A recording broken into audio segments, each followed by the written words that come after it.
Hi friends. 1990లో release అయినటువంటి సినిమా మళ్ళీ ఇప్పుడు రీ రిలీజ్ అయితే చేస్తారు. దాదాపు 35 సంవత్సరాల తర్వాత రీ రిలీజ్ అయితే చేస్తున్నారు. అదే జగదే కవుడు అతిలోక సుందరి, మన మెగాస్టార్ చిరంజీవి గారు శ్రీదేవి నటించినటువంటి ఒక అద్భుతమైన సినిమా. అప్పట్లోనే 35 సంవత్సరాల క్రితమే 15 కోట్ల రూపాయలు వసూలు రాబట్టిన ఏకైక సినిమా ఈ సినిమా. మళ్ళీ ఇప్పుడు 2025లో ఈ ఈ మూవీని రిలీజ్ అయితే చేస్తున్నారు. మూవీ మాత్రం అద్భుతంగా ఉంది. అది కూడా ఇప్పుడు 8 కోట్ల రూపాయలు ఖర్చు పెట్టి మరి 8Kకి 3Dకి అయితే మూవీ మేకర్స్ అయితే ప్లాన్ అయితే చేస్తున్నారు. 3Dలో చూస్తే ఈ మూవీ నిజంగా చాలా అద్భుతంగా ఉంటుంది. అప్పట్లో అయితే చూడలేకపోయినాం కానీ ఇప్పుడు చాలా అంటే చాలా బాగుంటుంది. ఇదే మే 9న ఈ మూవీ అయితే రిలీజ్ కానుంది.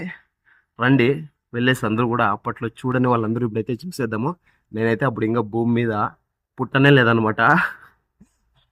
అంత పాత సినిమా మళ్ళీ ఇప్పుడు రీ రిలీజ్ చేస్తారంటే సూపర్ అంతే. రండి వెళ్ళి చూసేద్దాము.